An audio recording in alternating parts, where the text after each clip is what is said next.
Hey guys, welcome back to my channel. So today I'm going to be doing a Notion tour. So I recently redid my entire Notion, so I read it for the new year. It took quite a while, but yeah, I'm very excited to just show you guys how I set it up. Maybe you get some inspiration from this. It's a new year, so maybe you need a new planning system. Notion is my favorite thing for organizing. It's digital, which I really love, and so versatile. You can use it for personal, business, whatever. Notion is definitely my favorite, so let's go ahead and cover how I set up my Notion for 2023. Okay, so let's go into Notion here. So this is my dashboard, my main screen where everything is.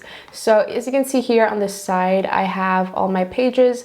This was previously what it looked like, but it had a bunch of pages obviously, but I just since moved most of those pages back to the new one. But yeah, this is what it previously looked like. This is what we're working with this year. It's so much more minimal, which I really like, the icons and everything.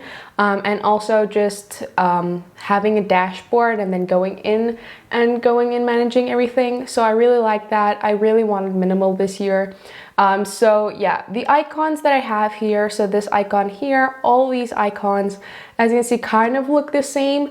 They're all from Apple's SF Symbols pack that you can download an app for. Let me just show you guys real quick. So this is for developers specifically, where you can go ahead and find everything that Apple uses. So all the symbols that they use on their devices, all that kind of stuff. And I love how minimal their icons are, so that's why I wanted to use them on my Notion setup. So all I did is I right-clicked and clicked on copy symbol and took it into Illustrator and then made my symbol on there, my icon, and put it like in a square or whatever.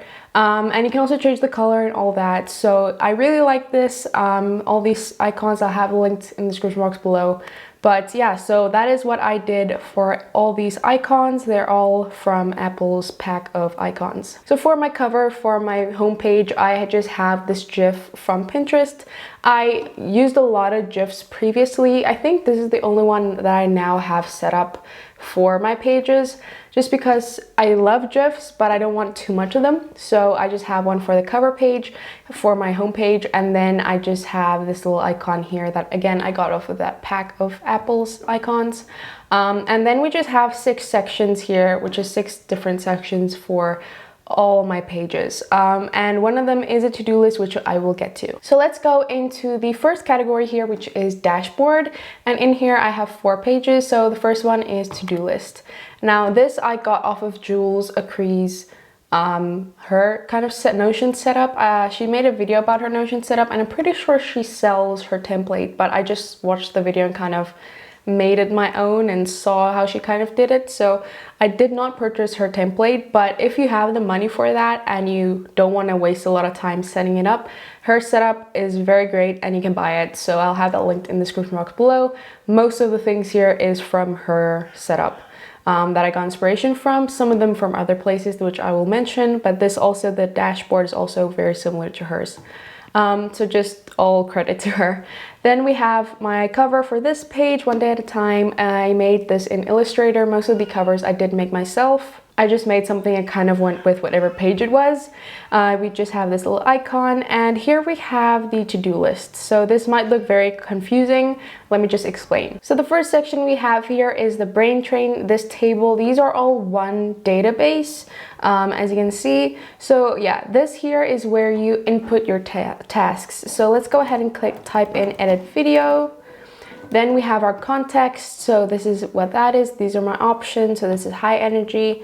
Then category, we have here, I'm gonna choose YouTube. Then the due dates, this will be Friday. And then I can toggle whether it's a priority or not. So I'm gonna set it as priority. And once I click on captured, it disappears from this table and then goes into one of these tables here, which is really nice. I filtered all of these. So these are all just filtered to different timelines. So the first one here is filtered so that it only shows the tasks that are due today. Then this table is filtered so that it only shows the tasks that are due in this week. And then this one is due, all the tasks that are due after this week that are not this week specifically. And then these are all my completed tasks. This, you don't need to include the completed one. I just like seeing sometimes now and again what I've completed. It just helps give you a sense of accomplishment. So I will probably clear this out after a while, but yeah, so that is all the tables that I have here for my to-do lists. But the main one is the brain train, where you create your tasks and then it will just go into the appropriate time frame. So I really like this. Also, if I go back to my dashboard here, this today table is exactly the same as this one here. It's just that I don't have to go in here every single time. I can just quickly view it here at the dashboard, which I really like. So yeah, that is all for my to-do lists and how I set that up for the year. Then let's go into yearly planning. So first off, we have our big overview for the year. So here we just have our word for the year, which is gratitude. Then we have our quarters here and our goals for the year. So first I'm going to cover this table. So here we have all the goals that I want to reach in 2023, when I want to achieve them, so in which quarter, and then also the status, if it's started or in progress or done, and then the type, whether it's personal or business. So this is really nice to see just everything at a glance. And then as we go deeper into the pages, we get more specific. So from a yearly goal, we can go into quarterly goals.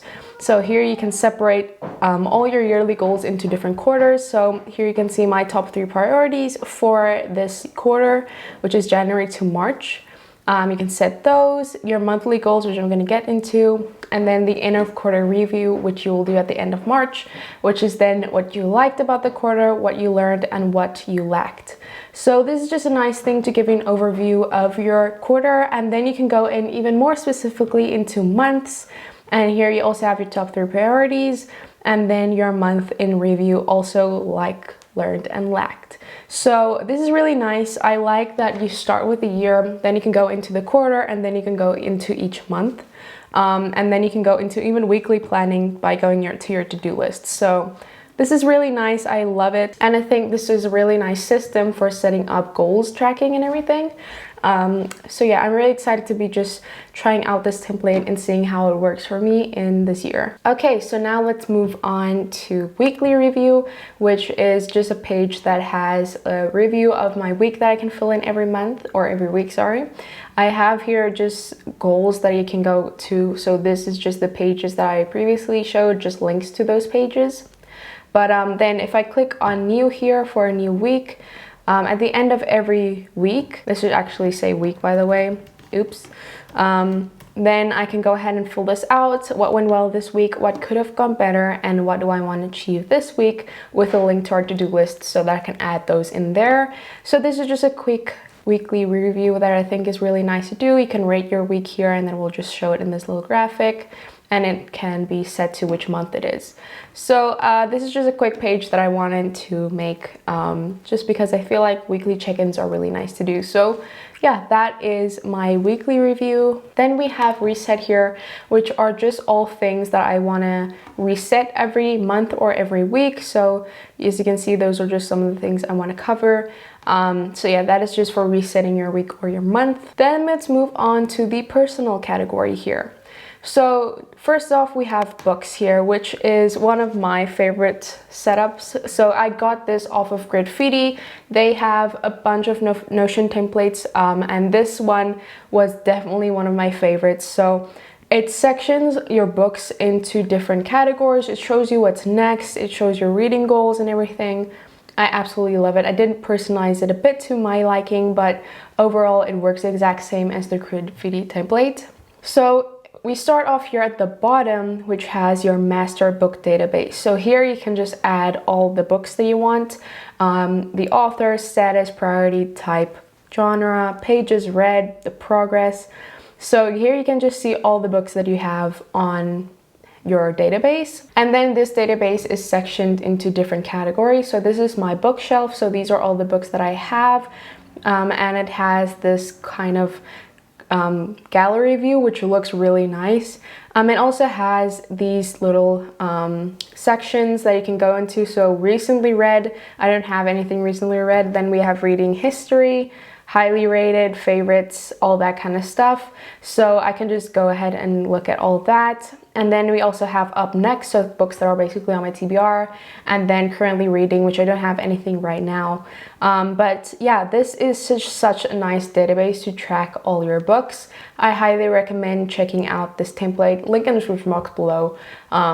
It's really nice. So yeah, that is how I track all the books that I read or want to read on my Notion. Then we have finance, which I'm not really gonna go into, and I still haven't found a system that really works for tracking finances on Notion. I'm still trying to find that, but yeah, I have my finance tracker here in personal. Routines and habits are just how I would like to spend my mornings, how I would like to spend my evenings, and then habit trackers for each day.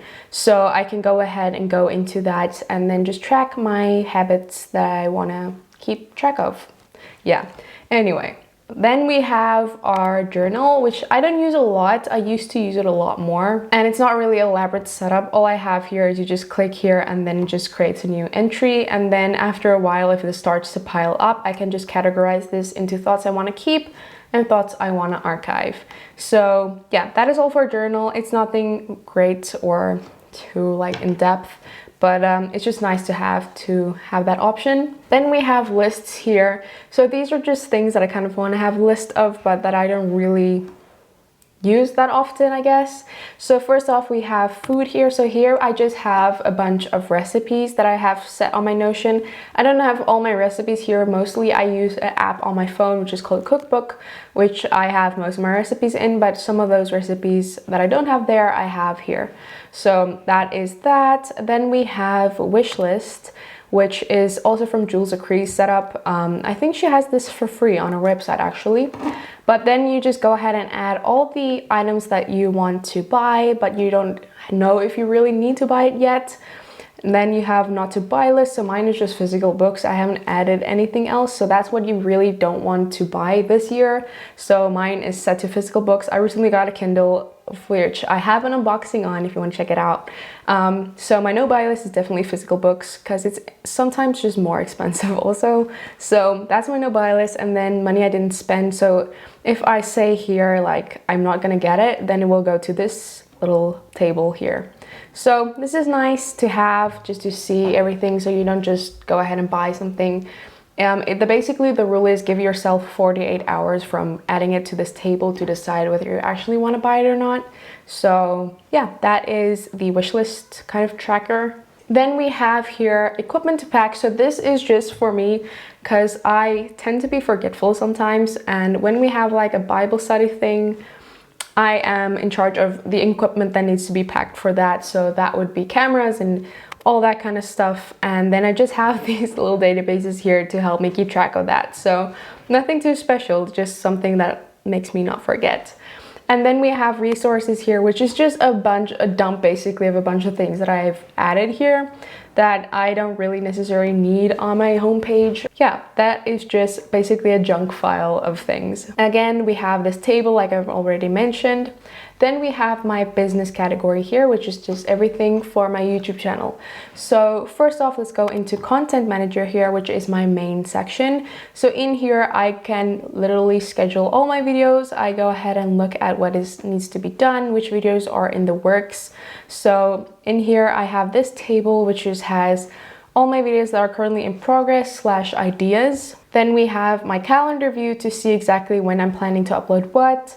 I have all my videos that I've ever created on Notion on here. So as you can see, most of these are published. So yeah, and then we have only the videos that go for YouTube, because sometimes I have TikToks and Instagram Reels and things on here as well.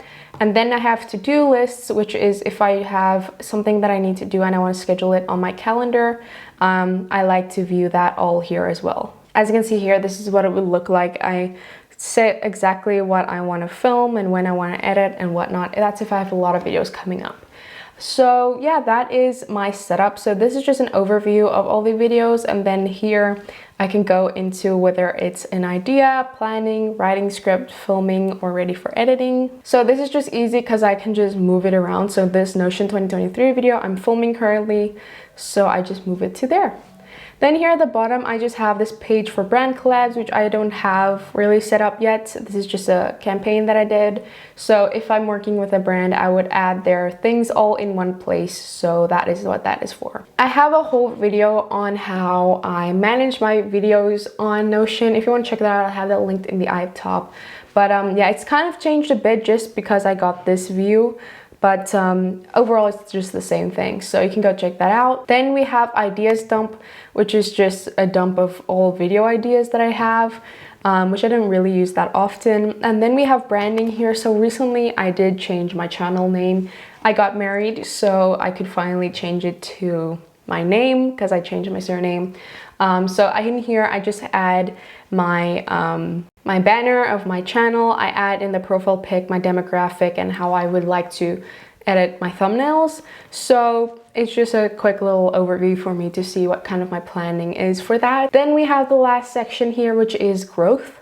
So in here I have graphic design because I really would like to expand on that and learn a lot more about graphic designing. So I have courses that I do and just things that I make for people. So that is what this is for. Then we have Bible. So in here I just have my Bible study and my Bible school pages that I can just go into and see all that. So that is what I have for Bible. So yeah, and then we have wedding planning. So like I mentioned, I did recently get married and it took a lot of planning and I'm not ready to let that go yet. So I just have it here. But this is probably gonna be moving into the resources folder pretty soon. But yeah, I'm not ready to let it go. It was a lot of planning. So I still just have that here in this section. But yeah, I guess that's my entire Notion setup. And I hope this helped you guys out. So like I said, most of the templates here, mostly the planning, the in-depth like to-do list, the yearly planning, the routines and habits are all from Jules Acree's template. Again, link in the description box below. My books is from the Gridfitty, like I said, also in the description box below. Other than that, some of these are just what I got from other creators that I can't remember or that I just made myself on Notion. So yeah, that is my entire setup. I am really happy with it and I think it's gonna be good to try it out this year. This is the first year that I've really gone ham on planning in Notion. But yeah, I'm excited to see how this goes. So let me know in the comments down below what your thoughts are on this. And if you are going to use some of these for your own style, let me know in the comments down below. And if you have any page ideas for me or things you want to see on my Notion, also leave that comment down below so that I can know. But yeah, that was my Notion setup. I hope you guys did enjoy that, me going through. Maybe you got some inspiration. I'm sorry that I can't have a template for you guys, but since most of this is from other creators, I don't feel good like sharing the template as if it's my own. So yeah, definitely go check out those very talented creators. And yeah, I hope you guys did enjoy this video. If you did, give this video a thumbs up, really helps me out a lot. Comment down below if you have any other questions or anything like that, and definitely subscribe by clicking on the icon on the screen. Will be my channel icon. Then there will be a playlist on the screen. You can go watch all my other Notion videos, and then the video on the screen is one of my previously uploaded videos, so go check that out as well. Thank you guys so much for watching. I'll see you guys next time. Bye.